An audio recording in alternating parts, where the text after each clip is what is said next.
Welcome to my YouTube channel. Part 9 of mafia revenge love. उसने अभी black one piece frock पहनी थी, पैरों में हिल्स और सोरे के गले लगकर बोलती है, फाइनली आज मैं आपसे मिल ही ली। कितने सालों बाद। वो भी तभी उस सोरी उस लड़की की बाह पकड़कर खुद से दूर करता है और हल्का मुस्कुराते हुए बोलता है, दिव्या तुम पहचाना ही नहीं मैंने तुम्हें किसी लड़की से इतने प्यार से बात करता देख।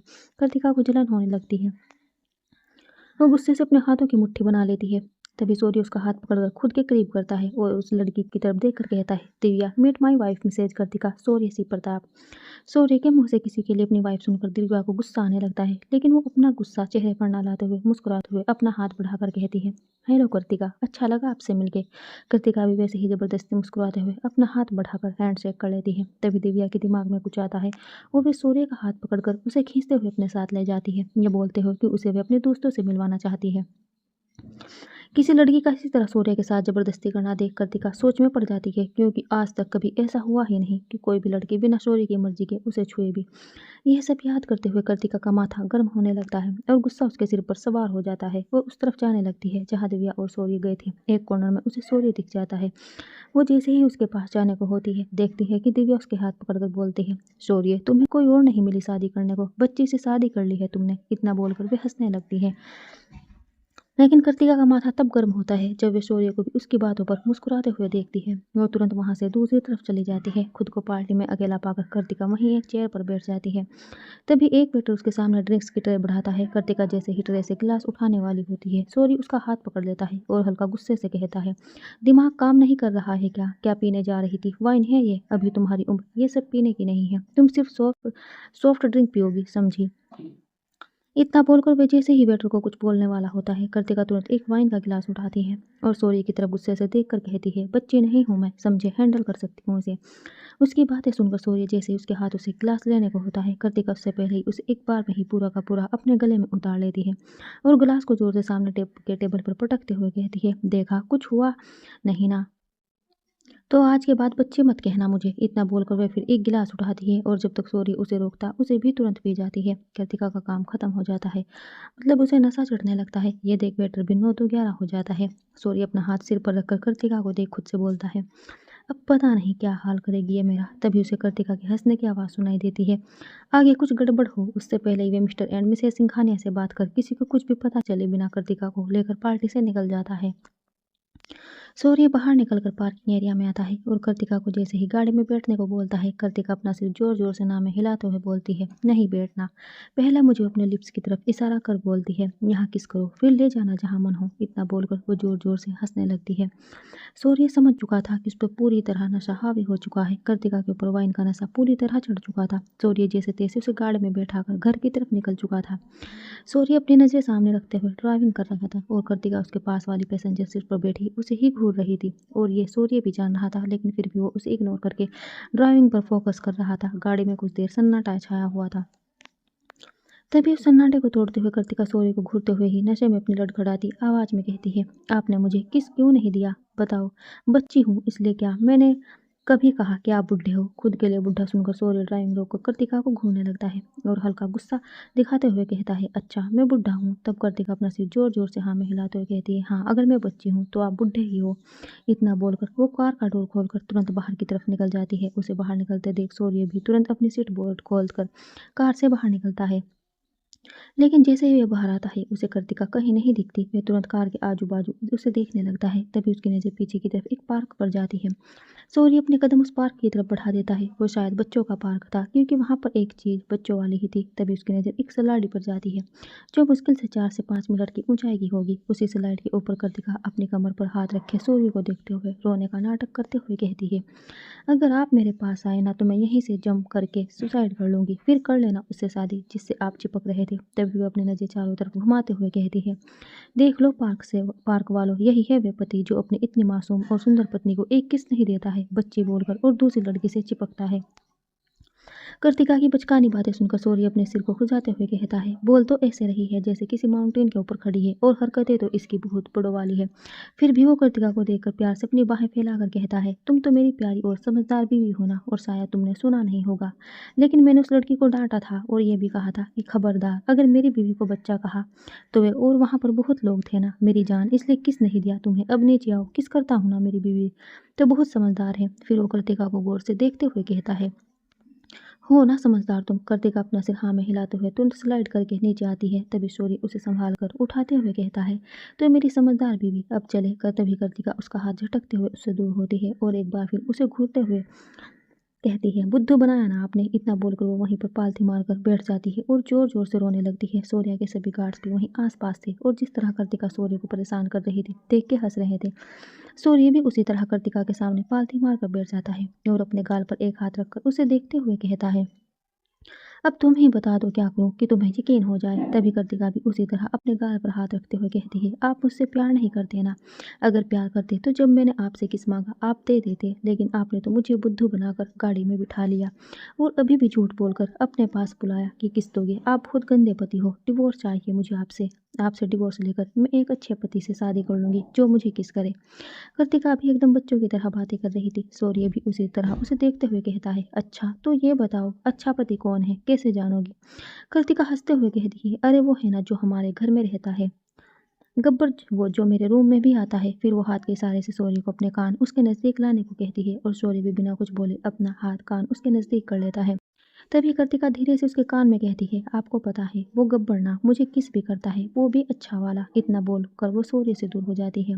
तब सूर्य कृतिका को देखते हुए ही कहता है, क्यों मैं अच्छा नहीं हूँ। तब कृतिका हंसते हुए कहती है, बताऊँ आप कैसे हो। इतना बोलकर वे उठने लगती है जब वो गिरती उससे पहले ही सूर्य उसे संभाल कर खड़ा करता है। तभी कृतिका अपना हाथ आगे बढ़ाकर बोलती है, अपना फ़ोन दो ना। सूर्य बिना कुछ बोले अपने पॉकेट से फ़ोन निकालकर उसके हाथों में रख देता है और कृतिका फ़ोन को खोलकर एक गाना बजा देती है, जिसे सुनकर सूर्य की आंखें सिकुड़ जाती है। गाना इस तरह था, मैं क्या करूँ राम मुझे बुढ़ा मिल गया, ओए हो बुढ़ा मिल गया। गाना आगे बजता उससे पहले ही सूर्य कृतिका के हाथ से फ़ोन लेकर गाना बंद करता है और हल्के गुस्से में कहता है, इस बुढ़े की एनर्जी तुम्हें जल्द दिखाऊंगा। फिर वह खुद को शांत करके कहता है, शांत सूर्य शांत, नहीं तो फिर यह कहीं और भाग जाएगी। तभी सूर्य के दिमाग में कुछ आता है और वह कृतिका की तरफ देखकर कहता है, वो देखो पेड़ पर कोई बैठा है क्या। इतना सुनते ही कृतिका तुरंत सूर्य के सीने से लग जाती है और सूर्य के चेहरे पर एक मुस्कान खिल जाती है। वह अपने मन में बोलता है, अब आया ना ऊँट पहाड़ के नीचे। तभी सूर्य उसे और डराते हुए बोलता है, तुम्हें पता है मैंने काफ़ी बार सुना है रात के टाइम यहाँ ढेर सारे भूत आकर एक्सरसाइज करते हैं, शायद उनके आने का टाइम हो गया है, क्या अब हम चले। कृतिका सूर्य को जोर से पकड़ते हुए कहती है, हाँ चलते हैं ना, किस तो आप मुझे गाड़ी में भी कर सकते हैं। सूर्य अपना सिर हिलाकर बोलता है, काश मैंने तुम्हें वहीं किस दे दिया होता तो इतना कुछ नहीं होता।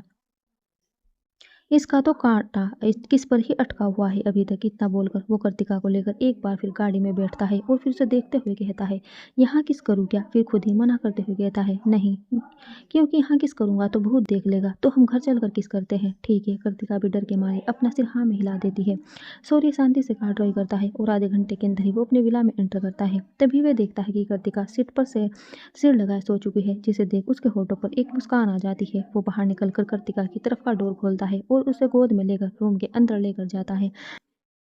सूर्य बहुत ही संभाल कर कृतिका को बेड पर लेटाता है और जैसे ही उठने को होता है कृतिका उसका हाथ पकड़ लेती है और उसे घूरते हुए कहती है, फिर से मुझे बुद्धू बना रहे थे ना, बिना किसके ही जा रहे थे। सूर्य मुस्कुराते हुए कृतिका के ऊपर लेटता है और कहता है, नहीं मेरी जान, कर रहा हूँ ना किस। इतना बोलकर वह कृतिका के होठों पर अपने होठ रखकर उसे बड़े प्यार से चूमने लगता है। तभी उसे महसूस होता है कि कृतिका शांत हो गई है। वह जब उसके होठों को छोड़कर उसका चेहरा देखता है तो पाता है कि कृतिका आराम से सो रही थी। सूर्य मुस्कुराते हुए बोलता है, आखिर किस लेकर मानी मेरी जिद्दी बच्ची। इतना बोलकर वे उसे ब्लैंकेट से ढककर जैसे ही वहां से जाने को होता है, उसकी नज़र कृतिका की पहनी साड़ी पर जाती है जिसमें डायमंड लगा हुआ था। सूर्य को लगता है कि शायद उससे कृतिका को तकलीफ हो, जिस कारण वे अपनी कबड़ की तरफ जाता है और अपने हाथों में एक वाइट शर्ट लेकर आता है। कृतिका के पास बैठकर वो बोलता है, जानता हूँ सुबह थोड़ा तो गुस्सा होगी, लेकिन तुम्हारे कपड़े बदलने जरूरी है, नहीं तो तकलीफ देंगे तुम्हें, और कोई तुम्हें तकलीफ दे मुझे बर्दाश्त नहीं। इतना बोलकर वह रूम की लाइट ऑफ कर देता है। कृतिका के कपड़े बदल सूर्य उसको अच्छे से सुलाकर उसके माथे को चूमता है, प्यार से उसके सिर को सहलाते हुए। कुछ देर उसका मासूम चेहरा देखता है जो सोते हुए एकदम छोटी बच्ची की तरह लग रही थी। आज के उसके किए गए कारनामे याद कर उसके होठों पर एक मुस्कान आ जाती है। वो कृतिका को अच्छे से ब्लैंकेट से कवर करके रूम से बाहर निकल जाता है। अभी रात के 12 बज रहे थे और फिलहाल विला में हर जगह शांति थी। बस कुछ सर्वेंट ही दिख रहे थे अपना काम करते हुए। सोरी अपने कदम युवान के कमरे की तरफ बढ़ा देता है। वो वहाँ क्यों जा रहा था, शायद वे खुद भी जान नहीं पाया था। सूर्य धीरे से युवान के रूम का डोर खोलकर बाहर से ही उसे देखता है तो पाता है कि युवान आराम से सो रहा था। उसे सोता देख सूर्य एकदम आहिस्ता आहिस्ता अपने कदम युवान की तरफ बढ़ा देता है ताकि उसकी नींद न टूटे। युवान का चेहरा हल्का हल्का पीला पड़ चुका था, शायद फीवर के कारण। सूर्य अपना हाथ बढ़ा कर उसके माथे को छू कर देखता है तो पाता है कि उसे फीवर नहीं है अभी। तभी उसकी नजर युवान के ऊपर जाती है जिसका ब्लैंकेट जमीन पर पड़ा हुआ था। वो अपना सिर नाक में हिलाकर बोलता है, दोनों की ही आदत है, ठंड में खुद सिकड़ के सोएंगे और चादर जमीन को ओढ़ाएंगे। वो कृतिका और युवान की बात कर रहा था। फिर वे युवान को अच्छे से ब्लैंकेट ओढ़ाकर उसके माथे को सहलाते हुए रूम से बाहर निकल जाता है। सूर्य की जाते ही युवान की आंखें खुलती है। उसके चेहरे पर एक ना दिखने वाली मुस्कान थी और उसकी आंखें नम थी। युवान मुस्कुराते हुए बोलता है, देखना भाई, बहुत जल्द आपको खुद पर भरोसा दिला के रहूंगा। मैं उस टाइम का इंतजार कर रहा हूँ जब आप मुझे सबके सामने कहे मेरा भाई है ये। इतना बोलकर वे पिलो को कस के पकड़कर अपनी आंखें बंद कर लेता है। युवान को देख सूर्य फिर से अपने कमरे में आता है और बाथरूम जाकर फ्रेश होकर कंफर्टेबल कपड़े पहन कृतिका को अपने सीने से लगाकर सो जाता है। उसे तो इंतजार था कल सुबह का, जब कृतिका को पता चलेगा कि उसके नशे में क्या क्या गया तो उसका चेहरा देखने लायक होगा। देखते ही देखते रात का चांद डूब गया और सुबह की सूरज अपनी लालिमा लिए निकल आया था। सुबह के करीब 5 बजे सूर्य की नींद खुलती है। वो भी किसी की जोर की चीख सुनकर। सूर्य अपने कान पर हाथ रखकर जब अपने बगल में देखता है तो पाता है कि कृतिका अपने सीने से पिलो लगाए उसे ही घूर के देख रही थी। सूर्य उठकर बेड रेस्ट में टेक लगाकर बैठ जाता है और अपने बालों को ठीक करते हुए बोलता है, इस तरह कौन उठता है चिल्लाते हुए। तभी कृतिका उसको घूरते हुए कहती है, मेरे कपड़े किसने बदले और ये शर्ट किसका है। सूर्य उसे आश्चर्य से देखते हुए बोलता है, कौन बदला, मतलब कपड़े, मतलब तुम्हें ऐसा लगता है कि मेरे रहते हुए कोई भी तुम्हें छू सकता है। जब तुम्हें कपड़े पहना सकता हूँ तो उतार भी तो सकता हूँ मैं। और तुम्हारे बदन पर मेरा शर्ट है और कुछ पूछना है। उसने ये बात थोड़ा गुस्से में कही थी। तभी उसको कृतिका की शिष्या सुनाई देती थी। जब उसके चेहरे पर गौर करता है तो देखता है कि वे रो रही थी। सूर्य तुरंत उसकी बाह पकड़कर उसे अपनी गोद में बिठा लेता है। कृतिका अब भी बस एक शर्ट में थी जिसके अंदर बस उसके इनर वियर थे। शर्ट उसके थाइस तक ही आ रहा था और सूर्य बस एक शॉर्ट्स पहने हुए था जिसका जब वो कृतिका को अपनी गोद में बिठाता है तो दोनों की स्किन आपस में टच होने लगती है। इस कारण कृतिका तुरंत उसकी गोद से उठने की कोशिश करती है। तभी सूर्य अपना हाथ उसकी कमर पर कसकर थोड़ा गुस्से में बोलता है, क्या हुआ है, बताओ भी, क्यों रो रही हो। तभी कृतिका उसके खुले सीने पर अपने छोटे छोटे हाथों से धक्का देते हुए कहती है, दूर हो जाइए मुझसे और जाइए उस दिव्या के पास। देख लिया मैंने आपका प्यार। सूर्य को लगा ही था कि ये सवाल आएगा ही। सूर्य मुस्कुराते हुए कृतिका के बालों को संवारने लगता है और बोलता है, अच्छा तो मेरा बच्चा उस बात में गुस्सा है। खुद के लिए बच्चा सुनकर एक बार फिर कृतिका गुस्सा हो जाती है और सूर्य को घूरते हुए बोलती है, हाँ यही तो प्रॉब्लम है बच्चे होना में, इसलिए आप मुझसे प्यार नहीं करते। वो आगे कुछ बोलती उससे पहले ही सूर्य उसे शांत करते हुए बोलता है, मेरी बात तो सुनो।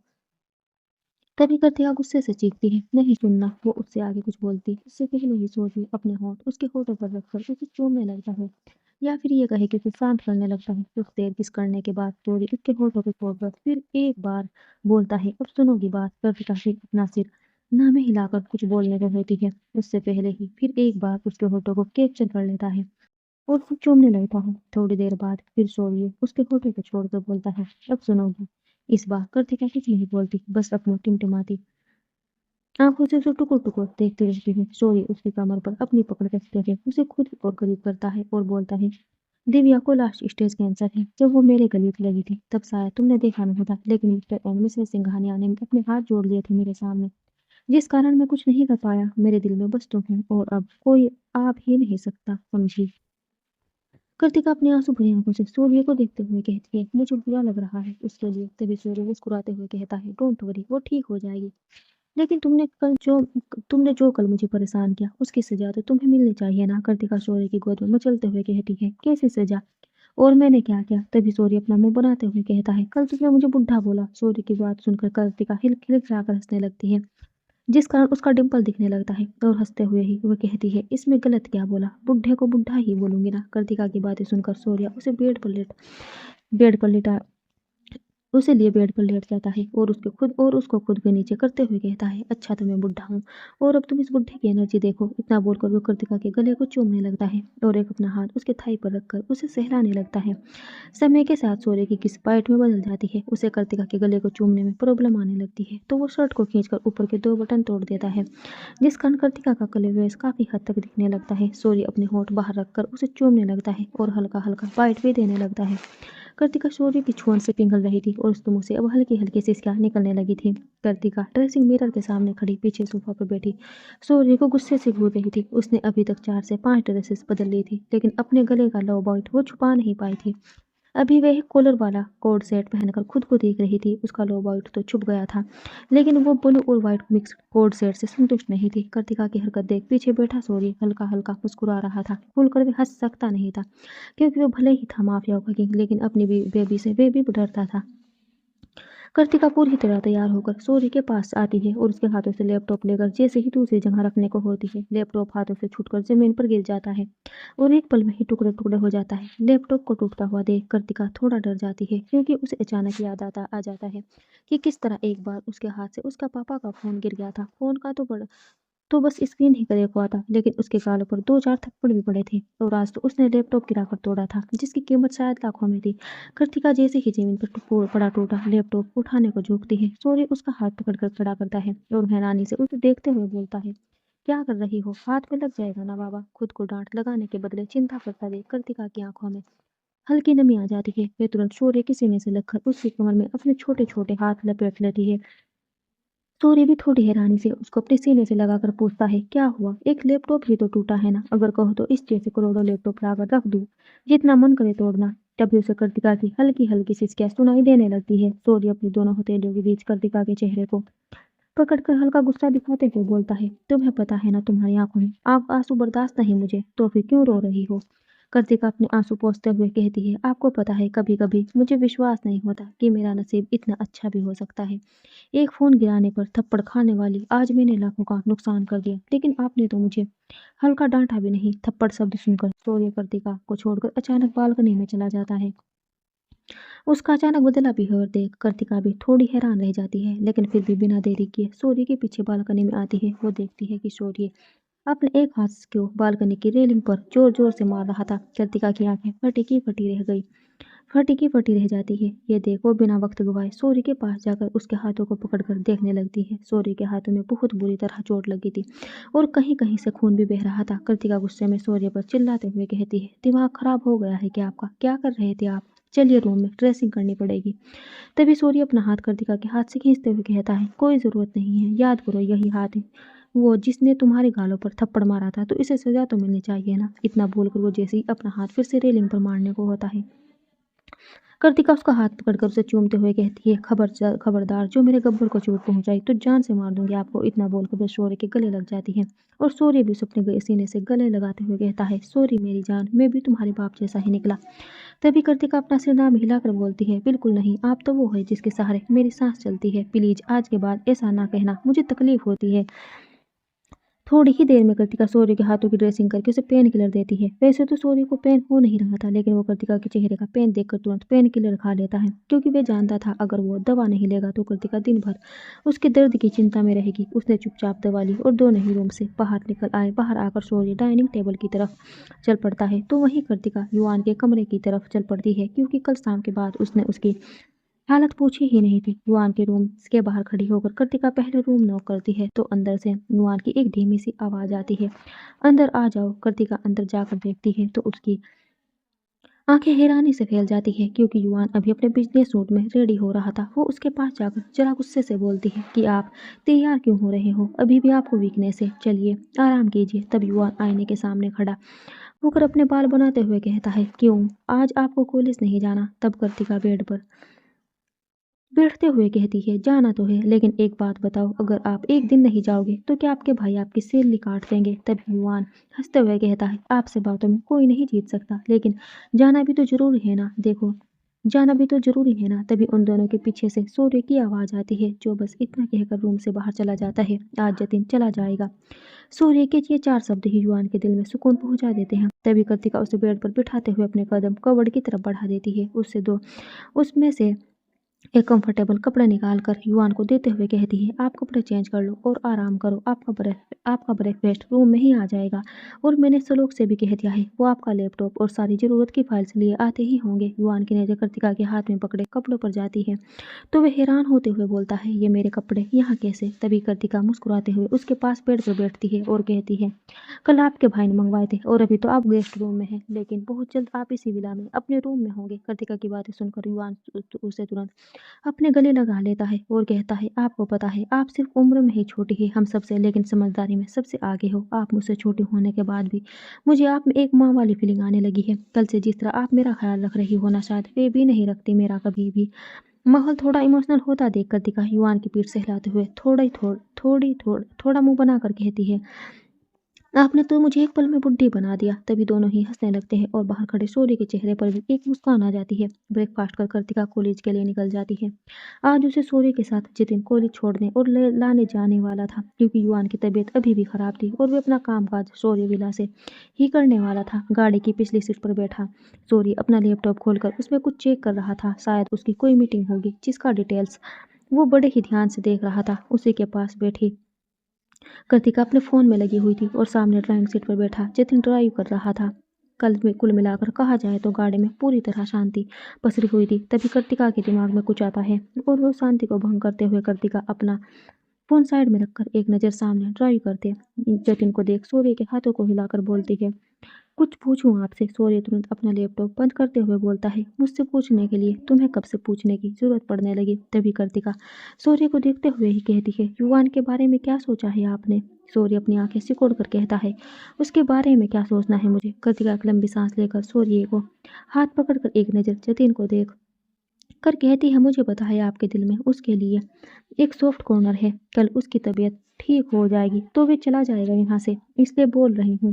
टाइम रहते अपनी फीलिंग को समझिए और हिम्मत कर अपने दिल की बात कहिए, ताकि जो आपसे प्यार करते हैं वो आपके पास रहे, क्योंकि ऐसा ना हो कि आप अपने दिल की बात दिल में ही रखे रह जाए और कोई आपसे दूर हो जाए। कृतिका की बातें सुनकर जतिन के हाथ की पकड़ स्टीयरिंग व्हील पर कस जाती है और इसके दिमाग में नूर की बातें गूंजने लगती है। तभी सूर्य उसे आवाज़ देते हुए कहता है, कॉलेज आ गया, गाड़ी रोको। सूर्य की आवाज़ से जतिन अपने सेंसेस में आता है और तुरंत गाड़ी रोक देता है। कृतिका समझ जाती है कि उसकी बातें जतिन पर असर कर गई है और शायद सूर्य भी जानता था कि ये बातें सिर्फ उसके लिए नहीं थी।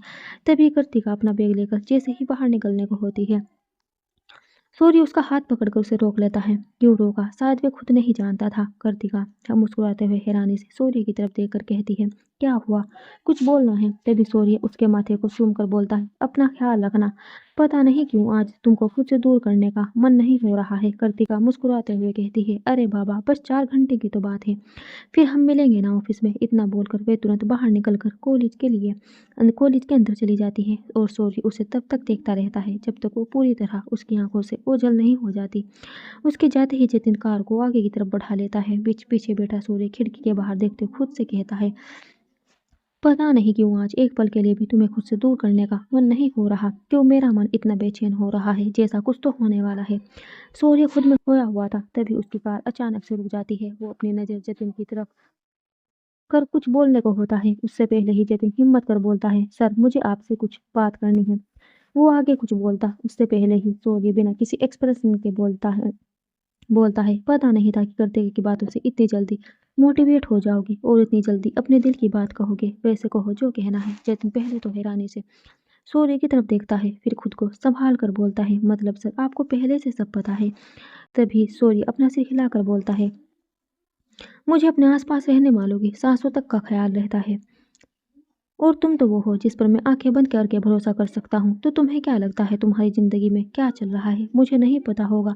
2.5 साल बाद नूर का फिर से तुम्हारी लाइफ में आना कोई इत्तेफाक नहीं था। मैं लाया था उसे वापस ताकि तुम क्यारा को भुलाकर लाइफ में आगे बढ़ सको, लेकिन नूर की शर्त थी कि जब तक तुम खुद उसे मुझसे ना मांगो वो तुम्हारी लाइफ में वापस नहीं आएगी। तो अब आगे तुम सोचो कि तुम्हें कैसे मनाना है उसे, क्योंकि मेरी तरफ से तो उसी दिन हाँ थी जिस दिन मैं उसे वापस लाया था। इतना बोलकर अपने फ़ोन में लग जाता है और जतिन भी गाड़ी स्टार्ट कर देता है। VSR medical college. Kritika college के अंदर आकर सबसे पहले तन्वी को खोजना शुरू करती है। तभी उसकी नज़र गार्डन के बेंच पर बैठी तन्वी पर जाती है। कृतिका तुरंत उसके पास जाकर उसकी पीठ पर हल्का मारते हुए कहती है, किसके ख्यालों में खोई हुई हो मेरी तन्वी। तभी तन्वी के मुंह से हल्की सी सिसकी निकल जाती है, जिसे सुनकर कृतिका चिंता में कहती है, क्या हुआ तुम्हें? पीठ में कहीं चोट लगी है क्या? बता दो। बता क्या हुआ? अब तन्वी उसे बताती है कि किस तरह उसे पीठ में चोट लग गई थी कल। कृतिका गुस्से में कहती है, तुझे चोट लगी और तूने बताया भी नहीं। चल हम डॉक्टर के पास चलते हैं। इतना बोलकर वह तन्वी का हाथ पकड़कर उसे उठाने लगती है। तभी तन्वी उसे रोकते हुए कहती है, अरे मेरी माँ, कुछ नहीं हुआ है मुझे, ठीक हूँ और कल सर ने दवा लगाकर बैंडेज कर दिया था, आराम है अभी। इतना बोलकर वे अपना सिर नीचे कर लेती है, क्योंकि उसे रियलाइज हो गया था कि फलो फलो में उसने क्या बोल दिया है। कृतिका अपने मन में बोलती है, क्या बात है, युवान ने इतना कुछ किया तन्वी के लिए, मतलब आग तो दोनों तरफ से लगी है, बस हवा देनी है मुझे। फिर वो तन्वी को घूरते हुए कहती है, बस इतना ही हुआ यहाँ, और भी कुछ चल रहा है तेरे उस जल्लाद बॉस के बीच। तन्वी शर्माते हुए कहती है, ज्यादा सोच रही है तू, मुझे चोट लगी थी इसलिए उन्हें बैंडेज किया, बाकी उन्होंने कोई गलत नजर नहीं डाली मुझ पर। तभी कृतिका थोड़ा सीरियस होकर बोलती है, अच्छा तो बता कैसा लगता है तुम्हें वे तुम्हारा जल्लाद बॉस? तन्वी नजर चुराते हुए कहती है, जितना जल्लाद मैंने समझा था उतना वो है नहीं। इतना कह सुनकर कृतिका हंसने लगती है और दोनों अपनी क्लास की तरफ चल पड़ती हैं। लेकिन कोई था जिसे कृतिका की मुस्कान खटक रही थी। वह थी समायरा, जो अपने दो दोस्तों के साथ उसे घूर रही थी। बेल बजते ही कृतिका और तन्वी अपनी क्लास की तरफ चल दी। उनके जाते ही समायरा कुटिल मुस्कान के साथ बोलती है, हंस लो जितना हंसना है, क्योंकि आज के बाद तुम हंसने लायक रहोगी नहीं। फिर वो फोन पर किसी से बात करती है, जाल बिछ चुका है, बस तुम्हारे फंसाने का इंतजार है। सारी क्लासेस खत्म होने के बाद आखिरी लेक्चर बाकी था, जो कृतिका और तन्वी का अलग अलग था। कृतिका अपनी क्लास में बैठ जाती है। ये दक्ष की क्लास थी, लेकिन शौर्य की धमकी के कारण वो बस मन मारकर क्लास ले रहा था। जैसे ही बेल बजती है, दक्ष उसे भूलकर बाहर निकल जाता है। कृतिका जैसे ही बाहर निकलती है, एक लड़का आकर बोलता है, आप कृतिका हो ना? आपकी फ्रेंड तन्वी ने आपको उस पुराने पोस्टमास्टम रूम की तरफ बुलाया है। कृतिका को हैरानी होती है, क्योंकि उस तरफ कोई नहीं जाता था। फिर वह सोचती है कि तन्वी भी ना, पुराने खंडर देखने का उसका शौक खत्म ही नहीं होता। वो उस तरफ चल पड़ती है। कॉलेज का पिछला एरिया पूरा खाली था, जहाँ कुछ बंद ब्लेड्स और एक पोस्टमास्टर रूम था। छुट्टी का टाइम था, इसलिए सभी स्टूडेंट सामने की तरफ से निकल रहे थे। कृतिका जैसे ही उस बंद कमरे के सामने जाकर खड़ी होती है, पीछे से कोई उसे जोर का धक्का देता है। कृतिका संभाल नहीं पाती और अंदर गिर जाती है। जैसे ही वे अंदर गिरती है, कोई बाहर से दरवाजा लॉक कर देता है। समारा चाबी घुमाते हुए हंसकर कहती है, अब कल एक ब्रेकिंग न्यूज आएगी, इन वीएसआर मेडिकल कॉलेज समन लैब कृतिका राजवंश। इतना बोलकर वो चाबी झाड़ू में अपनी वहां से चली जाती है। समायरा अपने दो दोस्तों के साथ कृतिका को एक पुराने बंद पोस्टमार्टम रूम में बंद कर बड़ी ही चालाकी के साथ सबके साथ आराम से कॉलेज के बाहर निकल जाती है, जैसे कुछ हुआ ही नहीं। वो तुरंत बाहर निकलकर अपनी गाड़ी में बैठकर अपने दो दोस्तों से कहती है, अब बस इंतजार करो कल का। कल उस कृतिका का चैप्टर पूरी तरह से बंद, उसे ऐसा फेमस करने का मैंने प्लान बनाया है ना, कि बेचारी अगर जिंदा रही तो किसी को मुंह दिखाने की काबिल भी नहीं रहेगी। तभी उसकी एक दोस्त सोनिया थोड़ा डरते हुए बोलती है, लेकिन समायरा, अगर उसके गार्डियन ने पुलिस कंप्लेंट कर दी तो हम सब फंस सकते हैं। तभी समायरा तिरछा मुस्कुराते हुए कहती है, तुम भी ना एक नंबर की फट्टू हो, जैसे उसके घर वाले। क्या उसके कोई बिलियर है जो पुलिस में जाएंगे और पुलिस वाले उनके आगे पीछे घूमेंगे? अरे ऐसे कैसे, इतना लाखों पड़े हैं। उस कृतिका के घर वालों के चप्पल खिंचाएंगे जब तक उनका नंबर आएगा। और डर तू डर मत और एंजॉय कर। इतना बोलकर फिर ड्राइवर को गाड़ी बाहर की तरफ ले जाने को कह देती है। वहीं दूसरी तरफ तन्वी अपना क्लास खत्म कर गार्डन रेसिडेंस के पास कृतिका का इंतजार करती है, जहाँ वो हमेशा मिलते थे। लेकिन एक एक कर वो उसके क्लास के सारे स्टूडेंट बाहर निकलने लगते हैं, लेकिन वो कृतिका को कहीं भी देख नहीं पाती। काफी देर इंतजार करने के बाद जब कृतिका आती नहीं दिखती, तो वे अपना रुख उस क्लासरूम की तरफ कर देती है, जहाँ कृतिका की आखिरी क्लास हुई थी। तन्वी जैसे ही क्लासरूम में आती है, तो पाती है क्लासरूम एकदम खाली है। उसे हैरानी होती है, क्योंकि कृतिका कभी भी उसे बिना बताए जाती नहीं थी। तन्वी एक एक कर सारे क्लासरूम चेक करना शुरू करती है और वहाँ मौजूद सभी गार्ड से भी पूछती है, लेकिन उन्हें भी कृतिका को देखा नहीं था या ध्यान नहीं दिया था। सब जगह देखने के बाद भी जब तन्वी को कृतिका कहीं भी नहीं मिलती, तो वह एक बार कॉलेज से बाहर देखने का सोचती है। उसे लगता है कि कहीं कृतिका उसका इंतजार बाहर ना कर रही हो। तन्वी दौड़ती हुई बाहर की तरफ आती है, तो उसे कृतिका की कार नजर आता है।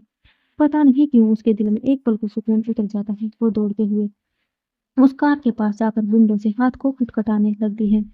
अंदर बैठा जतिन जब देखता है कि कोई उसकी गाड़ी को बुरी तरह खटखटा रहा है, वो तुरंत सीट बेल्ट खोलकर गुस्से से बाहर आता है। जैसे ही भी कुछ बोलने का होता है, तन्वी की बात सुनकर उसके पैरों के नीचे से जमीन निकल जाती है। तभी उसे वे गार्ड भी हड़बड़ी में बाहर की तरफ आते दिखते हैं।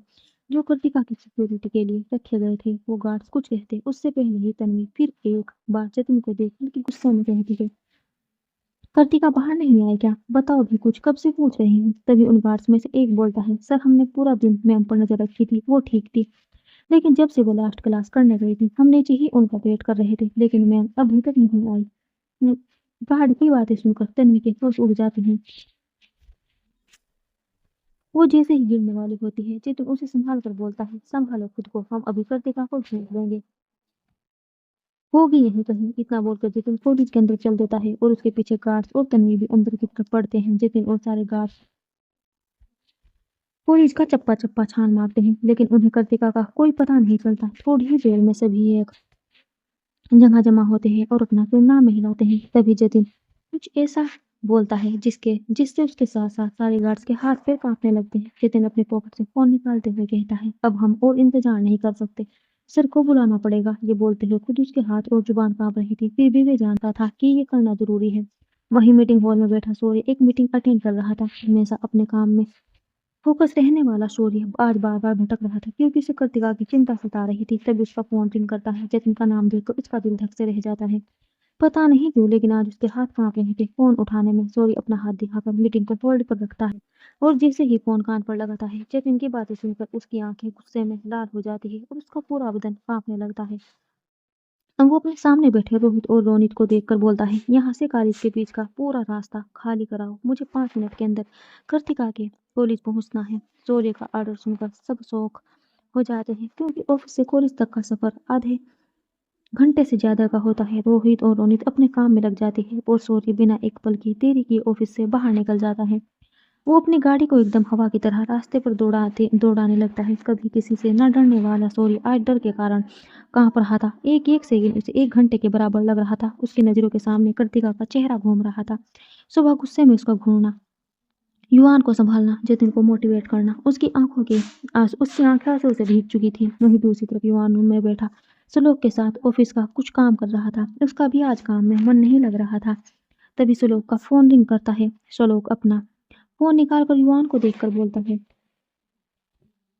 सर मिस शर्मा का कॉल आ रहा है, शायद हम दोनों ही ऑन ऑफिस में नहीं हैं, इस कारण कॉल किया होगा उन्होंने। युवान फोन स्पीकर पर डालने को बोलता है। इस लोग जैसे ही स्पीकर ऑन करता है उधर से तन्वी के रोने की आवाज आती है। तन्वी रोते हुए ही बोलती है, सर आज मैं ऑफिस नहीं आ पाऊंगी, मेरी फ्रेंड कहीं मिल नहीं रही, पूरा कॉलेज देख लिया, उसका कहीं पता नहीं चल रहा। तन्वी के मुंह से फ्रेंड सुनकर युवान की आंखें फैल जाती है। वो तुरंत सलोक के हाथ से फोन लेकर रूम से बाहर निकलते हुए कहता है, मिस तन्वी, मिस शर्मा, साफ साफ बताइए कहाँ है कृतिका। पहले तो तन्वी हैरान होती है युवान के मुंह से कृतिका का नाम सुनकर, लेकिन ये बोलती है, सर वो कहीं मिल नहीं रही, पूरा कॉलेज देख लिया हमने। इतना बोलते ही फोन कट हो जाता है क्योंकि युवान ड्राइव कर विला से बहुत आगे निकल चुका था। वहीं कॉलेज में हवा की रफ्तार से एक कार अंदर आकर रुकती है। कार के रुकते ही सूर्य तुरंत बाहर निकलकर जतिन का कॉलर पकड़ते हुए बोलता है, कहाँ है वो, बताओ जल्दी। इतना बोलकर वो अपने बैग से गन निकाल कर एक एक कर सारे गार्ड्स के सीने में गोली उतार देता है। एक पल में ही वहां 6 लाशें जमीन पर पड़े मिलते हैं। सूर्य का गुस्सा अभी ऐसा था कि वे चाहे तो पूरी दुनिया को आग लगा दे, लेकिन अभी उसकी कृतिका उसके पास नहीं थी। तभी वहां 4 से 5 गाड़ियां आकर रुकती है। पहले युवान निकलता है और फिर रोहित और रोनित लैपटॉप खोलकर कृतिका की लोकेशन ट्रैक करने की कोशिश कर रहे थे। जो उसके गले में पहने मंगलसूत्र के होने का चांस था, लेकिन कुछ टेक्निकल इशू के कारण वो नहीं पा रहा था। कृतिका का कोई पता ना मिलता देख सूर्य गुस्से में बौखलाते हुए चिल्लाता है, अगर मुझे मेरी कृतिका नहीं मिली तो मैं पूरी दुनिया को आग लगा दूंगा। इतना बोलकर वह अपने कदम कॉलेज के अंदर की तरफ बढ़ा देता है और उस के पीछे पीछे युवान और तन्वी भी चल पड़ते हैं।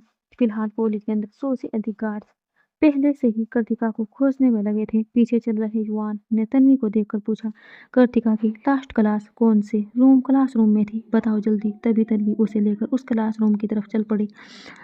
वो क्लास कॉलेज के सबसे आखिर में थी, वो भी ग्राउंड फ्लोर पर। जैसे ही सूर्य और वो दोनों उस क्लास के बाहर पास पहुंचते हैं, सूर्य युवान को देखकर कहता है, यहाँ की सीसीटीवी फुटेज निकालो जल्दी। युवान अपना सिर हिलाकर जैसे ही कॉलेज ऑफिस की तरफ जाने को होता है, उसकी नज़र उस क्लासरूम के सीधे कॉरिडोर के से होते हुए पीछे की तरफ जाती है, जहाँ सब पुराना पुराना नजर आ रहा था। तभी युवान शौर्य को देखकर कहता है, भाई उस तरफ देखे क्या। शौर्य युवान के हाथ के इशारे की तरफ देखकर तुरंत कदम बढ़ा देता है। जैसे ही वे दोनों इस एरिया में आते हैं, शौर्य इसे देखकर कहता है, ये एरिया तो करीब 10 साल से बंद है। तभी उसके दिमाग में कुछ आता है और वो अब अपने पीछे आ रहे गार्ड्स को देखकर बोलता है, कोना कोना छान मारो इस और एरिया का। इतना बोलकर वो खुद आगे बढ़ जाता है। तभी उसकी नज़र बंद पोस्टमार्टम रूम के दरवाजे पर जाती है, जिस पर ताला लटक रहा था। शौर्य उस ताले को हाथ में लेकर बोलता है, ये तो नया ताला लगा हुआ है, मतलब किसी ने रिसेंटली ही लगाया है इसे। इतना बोलते ही उसका माथा ठनक जाता है और वे थोड़ा पीछे हटकर उस ताले पर गोली चला देता है। ताला तुरंत खुल जाता है। दरवाजा खुलते ही शौर्य के हाथ से गन नीचे गिर जाती है, क्योंकि उसके सामने उसकी कर्तिका खून से लथपथ खुद में सिमटी एक कोने में बैठी कांप रही थी। उसके आगे एक शख्स जो दिखने में काला और भद्दा था, मरा पड़ा था। उसके सिर से पानी की तरह खून निकल रहा था और शरीर पर कटने के निशान थे। कर्तिका की हालत देख शौर्य के पैर जम जाते हैं। शौर्य को आगे ना बढ़ता देख युवा तुरंत अंदर जाता है, लेकिन जैसे ही वे कर्तिका को पकड़ने को होता है, कर्तिका अपने हाथ में पकड़े कांच के टुकड़े से उसके हाथ पर वार कर देती है। युवान की बाह पर कट लग जाता है और खून निकलने लगता है। फिर भी उस युवान परवाना कर उसे संभालने की कोशिश करता है। तभी कर्तिका कांच का टुकड़ा दुखाते हुए किसी पागल की तरह कहती है, पास मत आना मेरे। अगर मुझे छूने की कोशिश की ना तो जान से मार दूंगी।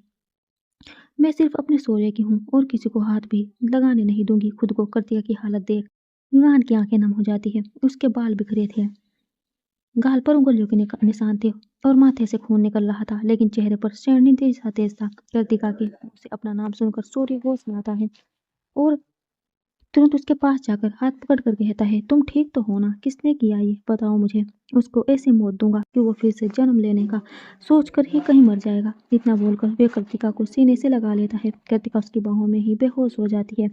सूर्य उसे गोद में उठाकर बाहर की तरफ चल पड़ता है। युवान की नजर कृतिका के बैग पर जाती है, जो मिट्टी में गिरा था। उसे उठाते वक्त उसे कृतिका का फोन मिलता है, जिसका फ्लैश लाइट ऑन था। युवान फोन चेक करता है तो उसके एक्सप्रेशन बदल जाते हैं। वो फोन पॉकेट में डालता है और ड्राइवर की टीम को तुरंत सूर्य विला आने को बोलता है। सूर्य कॉलेज के गार्डन एरिया में आता है और जतिन, रोहित और रोनित को देखकर बोलता है, आज जितने लोग कॉलेज आए थे वो सभी के सभी मुझे 1 घंटे में यहाँ चाहिए, चाहे वे जहाँ भी गए हो। स्टूडेंट से लेकर प्रोफेसर तक, गार्ड से लेकर पियोन तक, प्रिंसिपल, एक एक जिसने आज कॉलेज में कदम रखा था, सब चाहिए मुझे। All of the I want here. इतना बोलकर वो कृतिका को लेकर गाड़ी की तरफ बढ़ जाता है। वहां तन्वी को देखकर बोलता है, तुम घर जा सकती हो, कृतिका का अपडेट मैं तुम्हें दे दूंगा, मुझे भाई के साथ जाना पड़ेगा। तन्वी अब चुपचाप बाहर निकल जाती है। युवान गाड़ी स्टार्ट करता है और हवा की रफ्तार से विला की तरफ निकलता है। पीछे बैठा सूर्य कृतिका के चेहरे को देखकर बोलता है, सॉरी पेस्ट्री मेरी जान, तुम्हारी हिफाजत नहीं कर पाया मैं। कितना तकलीफ झेला होगा तुमने आज मेरे रहते हुए भी। खुद को बचाने के लिए कितना स्ट्रगल किया। क्या फायदा मेरी पावर का जब मैं अपनी बीवी को ही सेफ नहीं रख पाया। अचानक उसकी आंखों में खून उतर आता है। उन लोगों ने जो किया सो किया, लेकिन अब मैं जो करूंगा ना उनके साथ कुश्ते कांपेगी। युवान उसे मिरर में देखकर बोलता है, भाई अभी आप शांत हो जाइए, कृतिका को आपकी जरूरत है। बेराज सूर्य विला पहुंच जाते हैं, जहाँ फीमेल डॉक्टर्स की टीम खड़ी थी। सूर्य कृतिका को कमरे में ले जाता है और डॉक्टर से कहता है, देखो मेरी बीवी को एकदम ठीक चाहिए मुझे, नहीं तो तुम सबका नामो निशान मिटा दूंगा। सूर्य बाहर सोफे पर बैठ जाते हैं। तभी युवान उसके पास फोन लेकर आता है और कहता है, भाई ये कृतिका का फोन है, शायद हड़बड़ी में गिर गया था, जिस कारण वहां जो भी हुआ सब रिकॉर्ड हो गया है। मैंने नहीं देखा, मुझ में हिम्मत नहीं है, आप देख सकते हो। सूर्य वीडियो प्लेस करता है। फ्लैश पे कृतिका उस सुनसान एरिया में आती है और पोस्टमास्टम रूम देखकर रुक जाती है। तभी कोई उसे पीछे से धक्का देता है और वो अंदर गिर जाती है। दरवाजा बाहर से बंद हो जाता है। कृतिका घबराकर फोन का फ्लैश लाइट ऑन करती है, पर नेटवर्क गायब था। वो दरवाजा पीटती है, कोई है बाहर, खोलो दरवाजा। तभी पीछे से किसी के हंसने की आवाज आती है। कृतिका पीछे मुड़ती है और डर के मारे फोन गिर जाता है। एक भद्दा आदमी उसे देखकर मुस्कुराते हुए बोलता है, उस गोरी मैडम ने तो बोला था कि अंदर कोई लड़की होगी जिसके साथ मुझे खेलना है, लेकिन उन्होंने ये नहीं बताया कि तुम जैसी अप्सरा होगी। वो आदमी आगे बढ़ता है तो कृतिका गुस्से में कहती है, तुम्हें क्या लगता है मैं अपने साथ कुछ करने दूंगी? हाथ भी लगा के दिखाओ। आदमी हाथ पकड़ने की कोशिश करता है तो कृतिका उसके पेट में लात मारती है और लोहे का डंडा उठा लेती है। पास आने का सोचना भी मत। तभी वो आदमी उसे धक्का देकर उसके सिर पर फ्लास्क मार देता है। उसके बाल पकड़कर सिर बेंच पर दे मारता है। कृतिका के माथे से खून निकलने लगता है। वो आदमी को जमीन पर पटक देता है और उसके ऊपर आता है। जैसे ही वे उसके होठों के करीब पहुंचता है, कृतिका अपनी पूरी ताकत से उसके पैरों के बीच वार करती है। आदमी दर्द से कराहते हुए दूर गिरता है। कृतिका खड़ी होकर लेब के गिलास इंस्ट्रूमेंट्स उठाती है और उसमें फेंकते हुए चिल्लाती, कहा था ना हाथ मत लगाना, मैं सिर्फ अपने सोए की हूँ, इनके सिवा मुझे कोई नहीं छू सकता। वो तब तक वार करती है जब तक उस आदमी का चेहरा पहचान में आना बंद नहीं हो जाता। फिर वो डरकर एक कोने में सिमट जाती है। फ्लैशबैक एंड सूर्य की आंखों में आंसू का एक कतरा फोन पे गिरता है। युवान पूछता है, भाई? वो कृत्यवा के साथ मतलब सूर्य उसका हाथ पकड़कर कहता है, तुम्हारे तूफान में मेरी शेरनी है। लड़ी वो लेकिन हारी नहीं। युवान वीडियो देखता है और गुस्से से भर जाता है। वो कहता है कि उस आदमी का इलाज चल रहा है ताकि उसे वो मौत दी जा सके जो वो डिजर्व करता है। सीनियर डॉक्टर आकर बताती है कि कृतिका पर फिजिकल अटैक हुए हैं पर वो अब खतरे से बाहर है। उसे सुबह होश आ जाएगा। शौर्य कृतिका के पास जाकर बैठता है और उसके माथे को चूमता है। वो कृतिका के खून से सने कपड़े बदलकर उसे अपनी शर्ट पहनाता है और उसे कंबल से ढक देता है। नूर और युवान कमरे में आते हैं। नूर रोते हुए कृतिका का हाथ सहलाती है। शौर्य नूर को ध्यान रखने को बोलकर बाहर निकलता है। मिस्टर डेविड देवता वापस आ गया था। युवान गाड़ी तैयार रखता है और दोनों गुस्से की आग में कॉलेज की तरफ निकल पड़ते हैं। वीएसआर मेडिकल कॉलेज चारों तरफ लंबी लंबी बिल्डिंग्स के बीच बने गार्डन में हजारों की संख्या में लोगों को लाइन में खड़ा करवा कर रखा गया था। उनमें से अधिकतर स्टूडेंट थे तो कई प्रोफेसर, प्रिंसिपल और वाइस प्रिंसिपल के साथ साथ सभी पदों पर काम करने वाले फिलहाल एक ही लाइन में एक ही हालत में खड़े थे। दोपहर होने के कारण सूरज सबके सिर के ऊपर ही बैठा था। किसी को कुछ समझ नहीं आ रहा था कि अचानक छुट्टी के बाद 3 घंटे के अंदर उन्हें जबरदस्ती वापस कॉलेज क्यों लाया गया है और यहाँ लाकर एक फालतू सामान के झोले की तरह धूप में फेंक दिया गया है। उनके सामने ही काले कपड़े पहने अपने हाथों में गन लिए हट्टे कट्टे लोग इधर से उधर घूम रहे थे। 3 लोग अपनी पॉकेट में हाथ डाले खड़े उन्हें घूर रहे थे। उनके सामने ही एक खाली चेयर रखी हुई थी जिसे देखकर सब समझ गए थे कि कोई और आने वाला है जो इनका भी बॉस है। जतिन को देखकर कुछ लोग पहचान गए थे और शौर्य के आने की उम्मीद कर रहे थे। वे सबसे ज्यादा डरे हुए भी थे। भीड़ में खड़े 4 लोग शायद समझ रहे थे कि उन्हें क्यों बुलाया गया है, लेकिन वे इस बात पर यकीन नहीं कर पा रहे थे कि जिस लड़की को मामूली समझकर उन्होंने ऐसा किया उसके लिए इतना कुछ कौन कर सकता है। वे 4 लोग थे, समायरा, उसके 2 दोस्त और वे लड़का जिसने कृतिका से झूठ बोला था। समायरा की एक दोस्त उसे कोहनी मारते हुए धीरे से कहती है, तूने तो कहा था कि हम कोई मुसीबत में नहीं फंसेंगे। फिलहाल ये देखकर तो लग रहा है कि यहाँ अब तांडव होने वाला है। कहीं हमने गलत इंसान से तो पंगा नहीं ले लिया। तभी वहाँ कार आकर रुकती है। इसमें से सूर्य अपने हाथों में गन लिए निकलता है। हमेशा अच्छे से तैयार रहने वाला सूर्य आज बिखरा बिखरा नजर आ रहा था। उसकी शर्ट के ऊपर के बटन खुले हुए थे, बाल इधर उधर थे और सफेद शर्ट पर कृतिका का खून अभी भी लगा हुआ था। उसकी आंखें लाल थी। उसके चेहरे पर एक डरावना ओरा था। आंसू अपनी नजर भी किसी पर डाल दे अगर वो अपनी नजर भी किसी पर डाल दे तो वो डर के मारे जमीन में गिर जाए। सूर्य के निकलते ही युवान भी बाहर आता है। उसकी हालत भी सूर्य जैसी ही थी। हाथ में कट लगा होने के कारण शर्ट की स्लीव खून से भीगी हुई थी। सूर्य बिना किसी पर ध्यान दिए चेयर पर बैठ गया और अपनी गन सहलाते हुए बोला, जिसने भी ये कांड किया है खुद बाहर आ जाओ। अगर मैं अपने तरीके से बाहर लाया तो शायद जो मौत मिलेगी उसको उससे तुम दूसरा जन्म लेने से डरोगे। तुमने जिससे तकलीफ देने की कोशिश की है वो मेरी पत्नी है। कृतिका शौर्य सी प्रताप है वो। जैसे ही सबको पता चला कि वो लड़की जो आम स्टूडेंट की तरह पढ़ने आती थी इस दुनिया पर राज करने वाले शौर्य की पत्नी है, सबके होश उड़ गए। समाया और उसके साथियों की हालत सबसे ज्यादा खराब थी। पूरा कॉलेज फिर से शांत हो गया। सूर्य खड़ा है और भीड़ में एक जगह उंगली पॉइंट करते हुए बोला, उसे मेरे सामने लेकर आओ। गार्ड्स बीच में भीड़ में घुसकर एक लड़के को बेदर्दी से खींचते हुए बाहर लाए। वो लड़का सीधा सूर्य के पैरों के पास जा गिरा। सूर्य ने उस लड़के को बालों से पकड़कर उठाया और कहा, तू ही था ना जिसने मेरी कृतिका को झूठ बोला था। तुझे तन्वी पुराने एरिया में बुला रही है। लड़का कांपते हुए रोने लगा, सर माफ कर दीजिए, मुझे पैसे के लालच में किया मैंने ये सब। आज के बाद कभी ऐसा नहीं होगा। सूर्य का खौफ ऐसा था कि उस लड़के की पैंट गीली हो चुकी थी। सूर्य उसे छोड़ते हुए कहता है, मेरी डिक्शनरी में गलती की सजा बस मौत है और तुमने जो किया है वो गुनाह है, उसकी सजा तो मौत से भी बदतर मिलेगी तुम्हें। रोनित उस लड़के को एक पिलर के पास ले जाकर उसके हाथ पीछे बांध देता है। एक गार्ड ग्लूकोन से कोई लिक्विड उसके सिर पर डाल देता है जो उसके पूरे शरीर में फैल जाता है। सूर्य सामने देखते हुए कहता है, आखिरी मौका दे रहा हूँ, सामने आओ।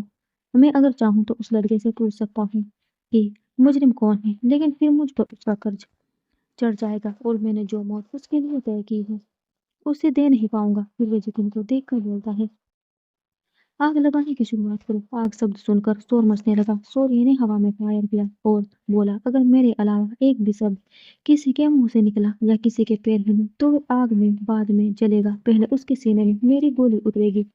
गार्ड्स ने चारों तरफ एक पतली लाइन बनाई और सूर्य ने उस पर फायर कर दिया। देखते ही देखते आग ने सबको घेर लिया। उस लड़के की दर्दनाक चीख से पूरा कॉलेज गूंज उठा। उस लड़के के शरीर की स्किन फटने लगी थी और खून निकलने लगा था। सूर्य ने अपना सिर घुमाते हुए कहा, अच्छी मौत दी है ना मैंने उसे, अब देखते हैं अगली बारी किसकी आती है। तब एक लड़के ने हाथ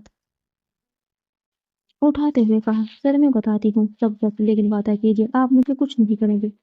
वो समायरा की दूसरी दोस्त थी। सूर्य ने उसे बाहर आने का इशारा किया। उस लड़की ने समायरा की सारी सच्चाई बता दी और कहा, मेरी मजबूरी थी सर इसके साथ रहने की, नहीं तो कभी ऐसा ना करती। सूर्य के इशारे पर आग बुझा दी गई। गार्ड समायरा को पकड़कर सामने ले आए। सूर्य कुर्सी पर बैठते ही समायरा को घूर कर बोला, तुमने मेरी कृतिका को सिर्फ इसलिए दर्द दिया क्योंकि तुम्हारे सो कॉल्ड बॉयफ्रेंड की नजर मेरी कृतिका पर थी। तुम्हारे उस बॉयफ्रेंड को तो मैं पहले ही सजा दे चुका हूँ, दुनिया से जा चुका होगी। अब बारी तुम लोगों की है। सबको पता चला कि सूर्य को पहले से सब पता था। प्रिंसिपल ने हाथ जोड़कर कहा, सर अगर आपको सब पता था तो फिर यह सब क्यों? सूर्य ने खड़े होकर कहा, जरूरी था ताकि आगे कोई ऐसा करने की हिम्मत न कर पाए, सब ये जान पाए कि कृतिका कोई आम लड़की नहीं है। इतना बोल कर उसने प्रिंसिपल के दोनों पैरों में गोली मार दी। तुम्हारी भी जिम्मेदारी थी इसे प्रोटेक्ट करने की,